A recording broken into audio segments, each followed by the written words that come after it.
Bismillahirrahmanirrahim. Assalamualaikum dan selamat sejahtera. Kita bertemu dalam book review untuk volume 2. Ada masalah sikit tadi, rakaman terputus untuk sesi kita bincang tentang book review. Kita sambung yang dalam slide kita dah sampai kepada muka surat 34. Maksudnya dari segi pertengahan so total muka surat adalah lebih kurang 55 slide.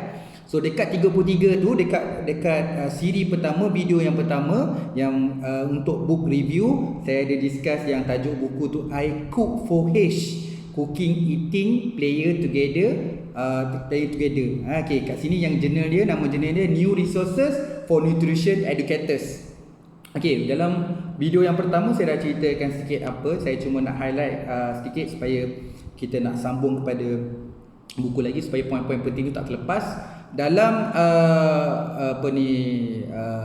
e-book ni pula ataupun book review ini, yang topik yang tadi pasal 4H tadi, antara ayat-ayat yang kita boleh refer dalam ulasan dia yang bestnya contoh a unique features of the program. So kan ada program eating, cooking tadi tu. So sejauh mana nak tengok unique features of the program is that it include tips for using social media for enhanced program effectiveness and integration with the popular communication method. So saya highlight kat sini adalah perkataan a unique features of the program.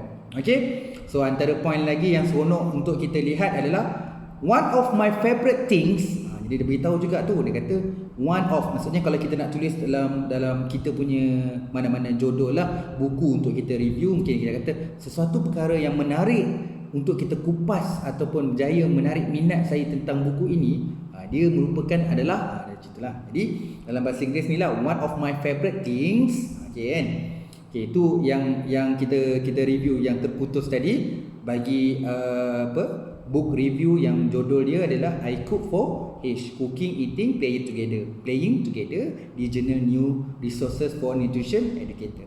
Jadi kita teruskan buku-buku lain yang telah direview dan dah diterbit. Jadi kita boleh belajar, dah tengok dari segi teknikalnya. Macam I Cook juga, yang jurnal yang book review yang berikut ni adalah dia ada dua muka surat, kemudian dia ada dua reference, maksudnya dia ada side dua. Tadi dia ceritakan, kalau ingat tadi dia cerita teori kognitif, social cognitive theory, dia ada buat reference. So yang ni pun kita akan saya sentuh nanti apa yang dia cite sampai dia perlu ada buat dua citation ataupun dua reference. Jurnal ni macam jurnal tadi, jurnal yang sebelum ni dalam volume 1, jurnal dalam bidang management, nama jurnal dia adalah IIMB Management Review. Dia punya tajuk makroekonomi. Jadi sesuai lah makroekonomi dengan nama jurnal Management Review. Yang ni ditulis oleh seorang je author dia, nama author tu Shahana Mukherjee. Jadi seorang saja yang review buku ni. Tajuk buku penuh buku ni Macroeconomy and Markets in Developing and Emerging Economy. Kita tengok dia punya penulisan. Ini dua muka surat So ayat dia lah, dia kata mula-mula EDE, Emerging and Developing Economy have assumed an increasingly important roles in shaping the global economy over the last 2 decades. Ada cerita lah increase important role. Tu ayat yang bagi saya menarik, yang saya boleh ambil juga kalau macam saya nak bagi introduce. Kalau topik ni dia cerita pasal EDE, Emerging Developing Economy, so macam ni dia beritahu have assumed as increased important role in shaping in global economy over the last 2 decades. Kemudian apa lagi poin penting dia? Ada dekat bawah-bawah tu dia beritahu the combinations of theory, dia kata concrete application that the next author make in the recommend read for the student and scholar dalam ekonomi. So dia nak beritahu lah cadangan supaya mana-mana yang baca buku ni as the reader ataupun scholar boleh ambil idea the combination of the theoreticals yang dia cakap ni, rigor and the concrete applications. Maksudnya kita boleh bagi macam cadangan lah ataupun recommendations.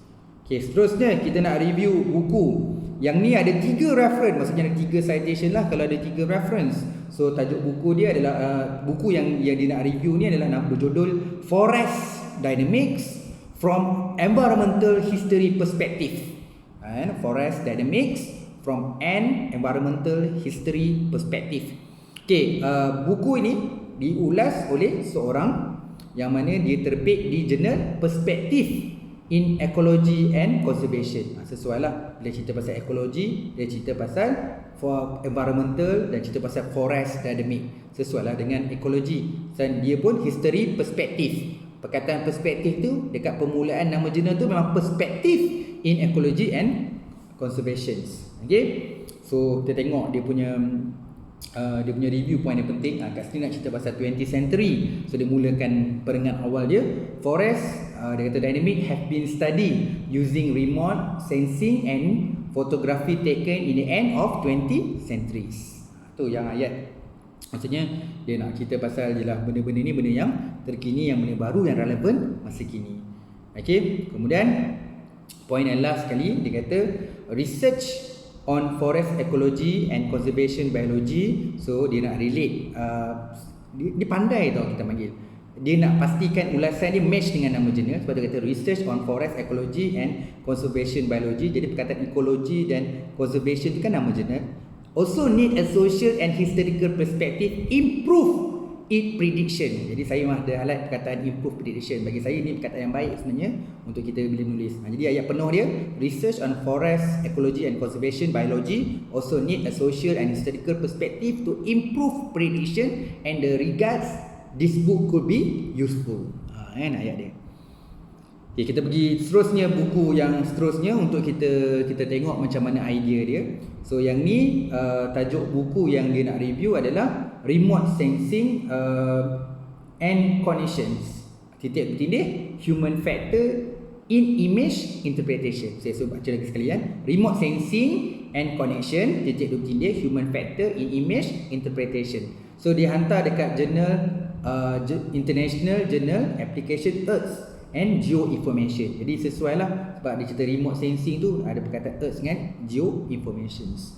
Okay, yang ni dia review pun seorang je yang review, tapi dia ada 3 citation, ada 3 reference. Maksudnya tadi kita dekat volume 1 tadi banyak kita cerita tadi adalah banyakkan book review ni tak ada buat citation. Kalau tak ada citation malah tak ada reference lah. So yang untuk second volume ni lebih kepada yang mana saya nak tunjuk bahawa kita boleh cite juga. Cite tu maksudnya daripada sumber-sumber lain lah. Nak jadikan support, nak jadikan relate, nak katakan yang sama, yang kontras, nak katakan versi ni lagi update daripada yang sebelumnya. Jadi macam tu lah kan. Jadi apa poin-poin penting kan? Dia kata kat sini lah kan, saya ambil satu ayat tu. Selain pada atas tu dimulakan dengan something, the title of book recall domain questions. The title remote sensing and connection. Jadi dia cerita sikit lah. Kita bukan saya sebut tadi, yang volume 1 ada saya sebut tadi, kita boleh review based on the title tu. Kenapa dia buat title dia macam ni? So kita reflect dulu, kita bagi macam sedikit positif ataupun kita kritik komen based on the title. Why they choose this book title? Okay. Lepas tu kemudian poin-poin lain adalah opening the books and browsing the table contents make you aware of 8 chapter written by in a total 19 authors, by total 19 authors. Maksudnya buku 19 authors ni biasanya buku yang ada book chapter lah. Setiap chapter ada contribution. Jadi dia cerita kat sini lah. Ayat ni bagi saya kita boleh ambil. Kalau tanya saya pun kita boleh ambil lah. Dia nak cerita dulu, opening the books and browsing the table of contents make you aware 8 chapter written by 19 authors. The first side ada cerita lah, dia cerita apa, orang yang tajuk pertama cerita apa, cerita sambung lah. Tapi ayat opening the books and browsing the table of content tu menarik ayat dia. Kemudian kadang-kadang macam kita boleh express kita punya kefahaman kan. Contohnya, actually I don't like the spoil of glue of the story that I may partly do now by the following citation. Sangkut-sangkut tadi, ulang balik Actually, I don't like the spoil, the glue of the story that I may partly do now by the following citation. Jadi do now maksudnya nak beritahu tentang satu benda lah. Jadi ada benda dia komen lah. So dia kata ada satu titik-titik tu, the expert rich experience and knowledge base given them greater variety family frame, greater insight into more glue tadi tu. Kadang-kadang bila kita menulis ni, kadang-kadang kita overclaim pun tak bagus. Kadang-kadang macam benda tu kadang-kadang the way you narrative you cerita. Ni komen-komen lah. Okay, kemudian komen lain dia kata this book forward a friendly kemudian dia support balik, dia kata this book forward a friendly opportunity to refresh your connections. Itu dia punya highlight lah. Jadi kalau tanya saya pun, kita balance lah. Ada masa kita kritik tu bukanlah kata nak jatuhkan dia, jadi base kritik. Dan kadang-kadang something kritik tu akan jadi satu kelebihan, satu peluang. This book atau forward a friendly opportunity to refresh your connection. Last kali dia bagi ayat ni, dia tutup balik lah Okay, kemudian buku yang kita nak review ni special sikit, yang mana dia buat banyak. Kalau tanya saya dah macam short communication, di mana reference dia pakai adalah sebanyak 6 reference dia guna. So buku dia 3 muka surat. Maksudnya book review dia 3 muka surat, 6 reference. So nama buku yang dia nak review ni adalah Application of Remote Sensing for Sustainable Agriculture and Forest Management. Saya ulang balik, Application of Remote Sensing for Sustainable Agriculture and Forest Management. So dia hantar dekat jurnal, memang sesuai sebab nama jurnalnya Information Processing in Agriculture. Okey, berkaitan dengan processing agriculture, dan tajuk dia pun memang berkaitan dengan sustainable agriculture. Okey. Yang ni saya nak tunjuk. Selain daripada tulis 3 muka surat, ada 6 reference. Dia ditulis ramai authors. 1, 2, 3, 4, 5, 6. Okey, 3 muka surat ni nak buat book review ni, kita ada 6 authors. Jadi maksudnya ada 6 orang ni lah. Sebelum ni saya tak pernah jumpa book review yang macam ni. Biasa saya jumpa book review memang ni yang jadi ulasan, yang mengulas, yang buat book review ni cuma seorang je. Katalah saya baca satu buku, saya nak review, saya je lah seorang-seorang. Yang ni boleh tak 6 orang. Jadi tengok je lah, okay, jurnal ni boleh terima 6 orang. Mungkin jurnal lain tak boleh buat book review, nama lebih. Tapi you take note lah, nama jurnal ni Jurnal Information Processing in Agriculture ni boleh terima 6 pengulas buku. Okay, itu saya color warna merah supaya nak nampakkan perbezaan tu. Jadi ayat yang paling penting kat sini yang saya quote lah, common lah, sama macam yang lain. Cuma saya kata the applications of the remote sensing forestry agriculture include. Jadi last kali tu dia cerita lah, okay, nak tunjukkan the application of remote sensing for forestry agriculture include A, B, C, D. Last kali sampai habis lah. Okay, lagi point penting dia kata, okay, dia ni satu benda juga yang bagus ni. Dia punya point yang last kali. So dia kata bla bla bla, the authors buku ni lah. The authors also provide roadmap. Dia nak highlight tu. Yang buku ni, authors ni also provide roadmap. Jadi saya highlight provide roadmap for the sustainable development of land and surface and prediction for disaster management. Jadi dia letak kat situ nombor. So dia kata itu provide roadmap dia kan. Letak nombor 1 konsep, nombor 2 analisis, nombor 3 drafting, nombor 4 revising, nombor 5 final approach. Jadi dia letak kat situ. Dia kata buku ni juga authors ni provide konsep. Jadi kita boleh buat numbering kat bawah dia. Jadi you tengok nanti dekat slide nombor 54. Okay, itu saja. Minta maaf tadi yang volume 1 tadi dia tersangkut. Okay, sedikit saya nak buat conclusion daripada apa yang kita review 13 book review tadi. Ada secara conclusion dia, ada yang buat 1 muka surat, ada yang buat 2 muka surat, ada yang 3 muka surat. Banyaknya ditulis oleh seorang authors. Tetapi yang last kali tadi saya review, dia ditulis oleh 6 authors. Jadi dengan bilangan muka surat 1 ke 3 muka surat. Jadi selain daripada book review ni, daripada kita buat secara direct maksudnya kita review je buku tu, tak tengok kanan, tak tengok kiri. Maksudnya tidak ada citation pun boleh, dan juga kita boleh buat citation 1 pun boleh, 2. Kalau tengok dari segi maksimum kita review 13 paper tadi, paling tinggi yang ada reference adalah sebanyak 6 reference. Okay, kalau tanya saya, tengok situational. Macam tadilah saya nampak macam betul lah dia cakap yang apa yang topik ni berkaitan dengan social cognitive theory. Jadi social cognitive theory tu dia letak kat situ macam footnote, bukan footnote lah, the reference. Jadi kita tahulah siapa empunya social cognitive theory, ataupun definisi tu bawa masuk siapa yang kata ni social cognitive theory. So dia ada support by reference. Okay, jadi simple je book review ni. Mungkin you boleh explore lepas ni. Nanti bila kita buat advanced search ataupun buat filter, nanti ada bahagian nak yang artikel ke, nak short communication ke, nanti pilihkan book review. Tapi mostly lah book review ni pun kebanyakan kena ada access. So kalau nak pakai open access memang tak banyak option. Okay, jadi menarik, tambahlah collection dia. Maksudnya sekarang ni semua kita dah buat. Dah lah satu tesis, satu buku tu kita dah boleh terbitkan artikel. Menarik tu. Bagi yang mendengar ni, kita dah habis tau jenis-jenis artikel. So 2 hari lagi kita dah teruskan perjuangan kita untuk kita belajar bagaimana satu chapter. Maksudnya kita menulis bab 1 dulu. Sebelum cuti raya ni kita habiskan bab 1 dulu ataupun separuh jalan dalam bab 1. Kita bagaimana bab 1 dalam jurnal bab 1 dalam research grant atau dalam satu tesis boleh keluarkan pelbagai artikel jurnal. Itu the next class kita lepas ni lah.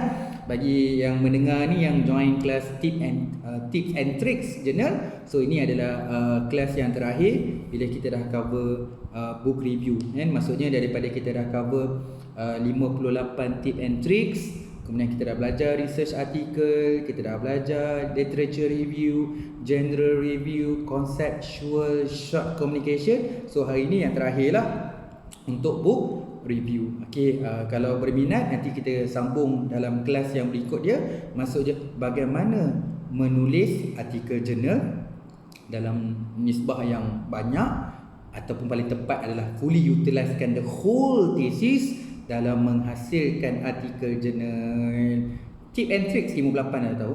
Kita dah belajar sampai short communication dan book review. Maksudnya setiap penulisan dalam thesis ataupun research grant tu kita boleh fully utilize. Kita bukan recycle, tapi kita menulis penggunaan semua elemen yang kita tulis dalam tesis itu dapat memberikan satu objek atau satu outcome yang positif. Of course, ada dalam satu keadaan bila kita dah pindah daripada tesis atau research grant menjadi artikel, of course kita kena custom dalam tip and tricks yang 58 tu. Of course kita kena tambah sikit-sikit sebab audience jurnal tu luas. Kalau tesis atau grant, audience dia piramid terbalik. Dia konsep, dia kena faham lah. Tesis dia piramid terbalik, fokus in. Tapi kalau baca jurnal kita kena open supaya yang baca ni worldwide. Semua orang boleh baca, duduk kat mana-mana pun boleh baca sebab dia boleh suit, boleh masuk dalam konteks. Okey, terima kasih banyak-banyak.